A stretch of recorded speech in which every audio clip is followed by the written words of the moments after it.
Me ayudan mucho mi familia.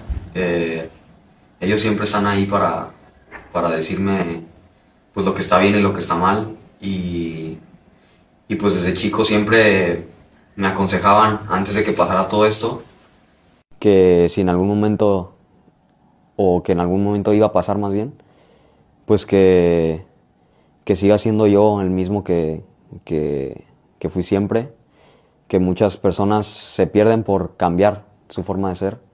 Entonces, pues eso se me ha quedado muy grabado, que disfrute, pero que sea yo humilde y que no, o más bien que recuerde de dónde vengo siempre y los valores que me han enseñado en casa.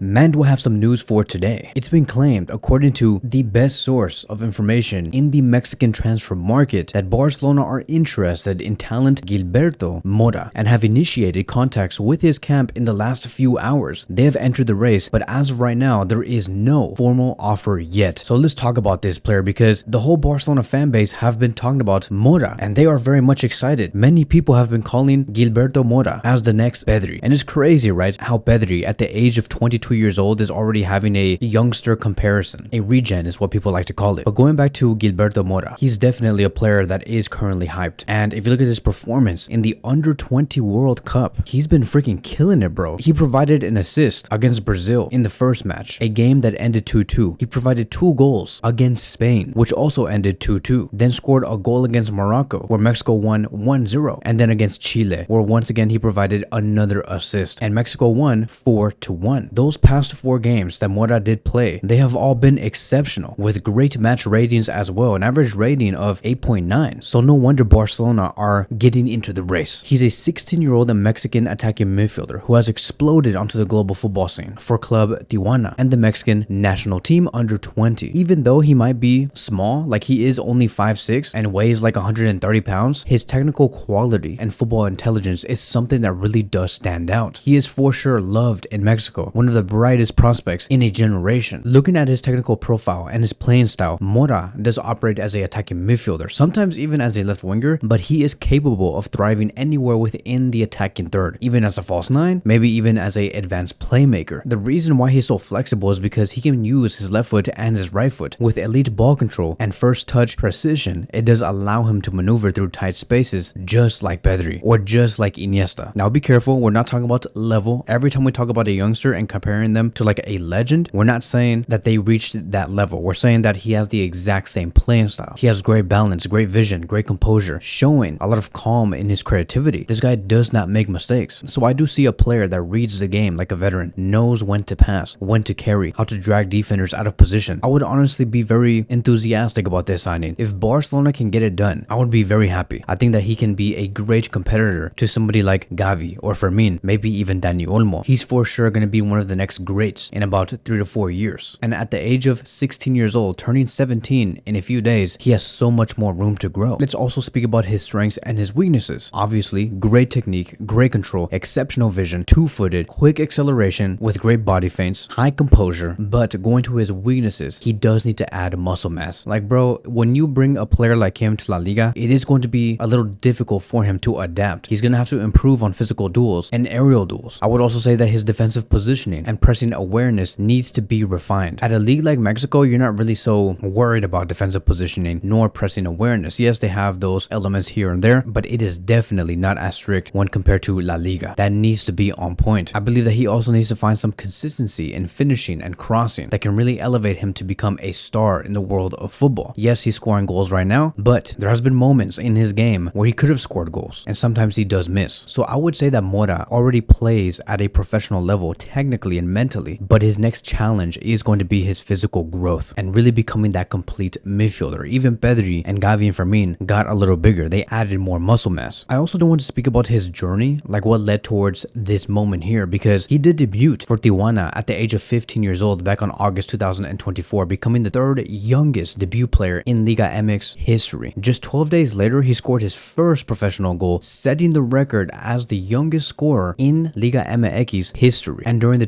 2024-2025 season, he contributed in multiple competitions, including the Leagues Cup, which was a brace versus the LA Galaxy, and also in the 2024 MLS All-Star Game, where he scored Liga MX's only goal. And in the 2025-2026 season, he has played 8 matches so far, 7 starts, 3 goals, 1 assist. Could have had more, by the way. Played 574 minutes, and his market value has skyrocketed over the past few months to 7.3 million euros. Tijuana are currently asking for 20 million euros, and so far they have rejected multiple European bids. So it really does make me wonder how much Barcelona would go for when it comes to Mora. Like, are they willing to go further than 20 million euros? Could they go to 22, 23, 24? But at that point, would it be considered for Barcelona to overpay? I can understand why Tijuana would ask for 20 million euros minimum, especially right now. It has to be because of this World Cup run that he's having in Chile. He's leading Mexico deep into the knockout rounds. Like, the fact that you have delivered 2 assists and earned 2 Player of the Match awards versus Brazil and Spain is nothing to like just shrug off. The fact that he also converted a decisive penalty against Morocco, which led towards Mexico winning. Once again, you cannot shrug that off. It takes a lot of confidence to do that. And to do that at 17, it's like you have to be talented in some way. And his club does see that. Hence the reason why we have such a big price tag. You also add in the fact that he's the youngest player to score for Mexico, the youngest player to score a brace, joint top goal scorer with Sarko from Argentina and Benjamin Kremaski from the USA. I guess now we can see why many have been comparing Mora to Pedri. So we do have Barcelona, Real Madrid closely monitoring Mora's progress, while Arsenal, City, and United have also joined the race. There has been some reports and experts predicting that his market value could exceed 50 million euros before his 18th birthday. I think that if that's really going to be the case, I hope Barcelona get the job done like fast, bro. Like, if they're really keen on signing the player, somebody who will be turning 17 in a few days, I think that if we can tie him down in January 2026 for a set price of like 20 million euros to 21 million euros, that would be great. Just to give you guys a little more detail on his advanced metrics, because I really want you guys to get an understanding on who we're looking out on. Mora does average 28.3 passes per 90 with 89.3% pass accuracy, including 13.7 passes into the final third. He holds 91% ball retention, which is top among the best attacking midfielders. He averages 7.34 carries per 90 with 55% classified as progressive. So he's a very progressive player, very much like Dani Olmo, I would say. He completes 90% of his passes when he is being pressed, and he frequently starts on the wide left in a 4-4-2 system that drifts centrally. So I can see Hansi Flick use him to play in the number 10 position and sometimes on the left wing position. I also don't necessarily believe that Mora is going to go straight into the first team. I mean, like, you just never know. Like, he could just like explode onto the scenes in the first 5-6 weeks, but I expect him to be at Barca Athletic for maybe half a season. So it's going to be very exciting. It's going to be exciting for the player, excited to see what Barcelona can do. I expect Mora to be capable to lead Mexico well into the 2026 World Cup and beyond. Like, yes, I do expect him to be there in the squad list. Mexico is also going to be hosting the World Cup next summer, and I expect Mora to make a statement, maybe become one of the MVPs, just like how James Rodriguez became a standout player and made a name for himself in the 2014 World Cup. And bro, let me tell you, like, if Mora does a huge World Cup in 2026, his market value is gonna go even higher. No wonder the experts predict that he could go to 50 million euros. So like, tie him up now. Like, if Barcelona really want Mora, get him in January 2026 before he might do something in the World Cup of 2026, and then just all of a sudden so many European clubs are gonna really bid for the player. So let me know in the comment sections down below, would you be excited to sign Gilberto Mora and have him become a Barcelona player by next season, or maybe possibly January of 2026 and play for Barca Athletic? I'll be reading you guys' comments. Thank you guys so much for watching, and I will see you guys in the next one.